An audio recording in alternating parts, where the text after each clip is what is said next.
मित्रांनो, लिसन टू री ॲप्लिकेशन तुम्हाला सर्व प्रकारचे स्पर्धा परीक्षांसाठी आवश्यक असणारे ऑडिओ बुक्स, ऑडिओ नोट्स आणि इतर मटेरियल देखील उपलब्ध करून देते. धडा 5वा, भारतीय लोकशाही समोरील आव्हाने. यापूर्वी म्हटल्याप्रमाणे लोकशाही ही एक सातत्याने चालणारी जिवंत प्रक्रिया आहे. लोकशाहीचा स्वीकार केला म्हणजे लोकशाही अस्तित्वात आली असे होत नाही. त्यामुळे लोकशाहीला टिकवण्यासाठी दक्ष राहावे लागते, जाणीवपूर्वक प्रयत्न करावे लागतात. लोकशाहीला असणारे धोके वेळीच ओळखून त्यांचे लोकशाहीच्या मार्गानेच निराकरण करणे आवश्यक असते. प्रस्तुत पाठात आपण भारतीय लोकशाही समोर कोणती आव्हाने आहेत याचा प्रामुख्याने विचार करणार आहोत. तत्पूर्वी जागतिक पातळीवर लोकशाही समोरील आव्हानांचा आपण थोडक्यात विचार करू. आज जगातला प्रत्येक देश आपण लोकशाहीवादी असल्याचे म्हणतो, परंतु प्रत्यक्षात मात्र लोकांचे हक्क आणि स्वातंत्र्य अबाधित ठेवणारी आणि जनकल्याणाला प्राधान्य देणारी लोकशाही फारच थोड्या देशांमध्ये आहे. लष्करी राजवटींचा मोठा धोका लोकशाही समोर आहे. त्यामुळे जागतिक पातळीवर खऱ्या लोकशाहीचा प्रसार होणे आणि प्रत्येक देशात तिचा अवलंब करणे हे लोकशाही समोरील मोठे आव्हान आहे. लोकशाही प्रसाराचे हे जागतिक पातळीवर आव्हान आहे. ज्या देशांमध्ये लोकशाही रुजली आहे असे आपण म्हणतो, तेथेही लोकशाहीचा वावर मर्यादितच आहे. भारतासारख्या अन्य देशांमध्येही लोकशाही म्हणजेच केवळ मतदान, निवडणुका, शासन व्यवहार, न्यायालय इत्यादींचा बोध होतो. परंतु हे लोकशाहीचे केवळ राजकीय स्वरूप आहे.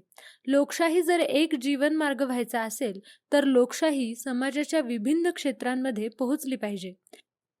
सर्व समाज घटकांचे सामिलीकरण, सामाजिक संस्थांना स्वायत्तता, नागरिकांचे सक्षमीकरण, मानवी मूल्यांचे जतन इत्यादी मार्ग त्यासाठी अवलंबावे लागतात. खरी लोकशाही रुजवण्याचे हे कार्य पूर्ण होण्याची गरज आहे. लोकशाहीची पाळेमुळे आणखी खोलवर नेणे हे जगातल्या सर्वच लोकशाही राष्ट्रांपुढील मोठे आव्हान आहे. स्वातंत्र्य, समता, बंधुता आणि न्याय, शांतता, विकास आणि मानवतावाद ही मूल्ये समाजाच्या सर्व स्तरांवर नेणे आवश्यक आहे. त्यासाठी आवश्यक व्यापक सहमतीही पुन्हा लोकशाही मार्गानेच निर्माण करता येणे शक्य आहे. लोकशाही खोलवर नेण्यासाठी या सुधारणांची आवश्यकता आहे. भारतीय लोकशाही समोरील आव्हाने. लोकशाही अधिक अर्थपूर्ण करण्याच्या दृष्टीने शासनाने सत्तेचे विकेंद्रीकरण करणे आणि महिला आणि दुर्बल घटकांना आरक्षण या उपाययोजना राबवल्या. परंतु त्यातून नागरिकांच्या हाती खरी सत्ता आली का या प्रश्नाचा विचार करणे आवश्यक आहे. जमातवाद आणि दहशतवाद. धार्मिक संघर्ष आणि त्यातून निर्माण होणारा दहशतवाद हे भारतीय लोकशाही समोरील सर्वात मोठे आव्हान आहे. समाजात धार्मिक तेढ वाढल्यामुळे सामाजिक स्थैर्य नाहीसे होते. दहशतवादासारख्या घटनांमुळे लोकांचा लोकशाहीतील सहभाग कमी होतो. डावे उग्रवादी म्हणजेच नक्षलवादी. नक्षलवाद ही भारतातील खूप मोठी समस्या आहे. भूमिहीन शेतकरी, आदिवासी यांच्यावर होणाऱ्या अन्यायाला दूर करण्यासाठी नक्षलवाद सुरू झाला. या नक्षलवादाने आता उग्र रूप धारण केले आहे. पण यातील शेतकरी, आदिवासी यांच्या समस्यांचे महत्त्व कमी होऊन सरकारला हिंसक पद्धतीने विरोध करणे, पोलीस दलांवर हल्ले करणे यांसारख्या मार्गांचा वापर नक्षलवादी गटांकडून केला जातो. भ्रष्टाचार. भारतामध्ये सार्वजनिक क्षेत्रात मोठ्या प्रमाणावर भ्रष्टाचाराची समस्या दिसून येते. राजकीय आणि प्रशासकीय स्तरांवरील भ्रष्टाचारामुळे सरकारची कार्यक्षमता कमी होते. सरकारी कामांना लागणारा वेळ, सार्वजनिक सोयी आणि सुविधांची घसरलेली गुणवत्ता, वेगवेगळे आर्थिक घोटाळे यांमुळे एकूण व्यवस्थेबद्दल अविश्वास आणि असमाधानाची भावना लोकांमध्ये निर्माण होते. निवडणूक प्रक्रियेमध्ये होणारा भ्रष्टाचार, बनावट मतदान, मतदारांना लाच देणे, पळवून नेणे यांसारख्या घटनांमुळे लोकांचा लोकशाही प्रक्रियेवरील विश्वास उडू लागतो. आमचे असेच ऑडिओ लेक्चर ऐकत राहण्यासाठी तुम्ही या ऑडिओ सोबतच्या लिंकवर क्लिक करून प्ले स्टोअरवरून आपले ॲप्लिकेशन डाउनलोड करू शकता. राजकारणाचे गुन्हेगारीकरण. राजकीय प्रक्रियेमध्ये गुन्हेगारांचा वाढता सहभाग ही लोकशाही व्यवस्थेसमोरील एक गंभीर समस्या आहे. गुन्हेगारी पार्श्वभूमी, गुन्हेगारी स्वरूपाचे आरोप, भ्रष्टाचाराचे आरोप असलेल्या व्यक्तींना काही वेळा राजकीय पक्षांकडून उमेदवारी दिली जाते. त्यामुळे राजकारणामध्ये पैसा आणि गुंडगिरी यांचे महत्त्व वाढते. निवडणुकीच्या वेळी हिंसाचाराचा वापर होऊ लागतो. सामाजिक आव्हाने. वर उल्लेखलेल्या आव्हानांव्यतिरिक्त लोकशाहीसमोर काही सामाजिक आव्हानेही आहेत. बेरोजगारी, व्यसनाधीनता, दुष्काळ, साधनसंपत्तीचे असमान वितरण, गरीब श्रीमंत यांच्यातील वाढती दरी, जातीयता इत्यादी सामाजिक प्रश्न सोडवणे आवश्यक आहेत. भारतीय लोकशाही यशस्वी करण्यासाठी काय करता येईल? लोकशाहीत बहुमताला खूप महत्त्व आहे. लोकशाही शासन प्रकारात बहुमत मिळवणारा पक्ष सत्तेवर येतो. संसदेमध्ये सर्व निर्णय बहुमताने घेतले जातात. बहुसंख्य समाजाचे कल्याण हा लोकशाहीचा उद्देश असतो.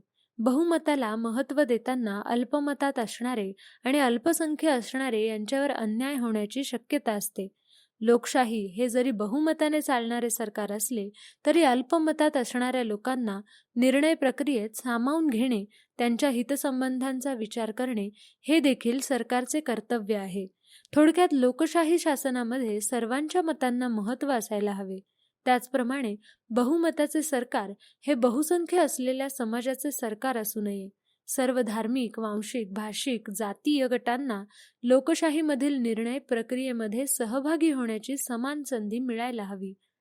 भारतातील न्यायालय राजकीय प्रक्रिया अधिकाधिक पारदर्शक होण्यासाठी जाणीवपूर्वक प्रयत्न करताना दिसत आहेत. विशेष करून राजकारणाचे गुन्हेगारीकरण रोखण्यासाठी गुन्हेगारांना कडक शिक्षा आणि राजकीय प्रक्रियेत सहभागी होण्यास बंदी असे निर्बंध न्यायालयाने घातले आहेत. भारतातील लोकशाही यशस्वी करण्यासाठी केवळ सरकार, प्रशासन आणि न्यायालयीन पातळीवर प्रयत्न होणे पुरेसे नाही. यासाठी सामाजिक आणि वैयक्तिक पातळीवर प्रत्येकाने जाणीवपूर्वक प्रयत्न केले पाहिजेत. शासकीय आणि प्रशासकीय पातळीवर सर्व शिक्षा अभियान, स्वच्छ भारत अभियान, ग्राम समृद्धी योजना, स्वमदत गटांची स्थापना, महात्मा गांधी राष्ट्रीय ग्रामीण रोजगार योजना यांसारखे अनेक उपक्रम राबवले जातात.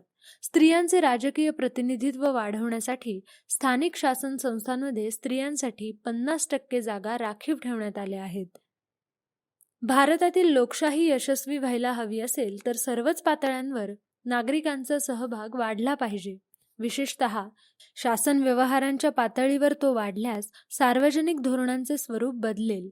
संवादातून त्यांची निर्मिती होईल. सत्तेवर न येऊ शकलेल्यांबरोबरही देवाणघेवाण असणे लोकशाहीच्या यशासाठी आवश्यक आहे.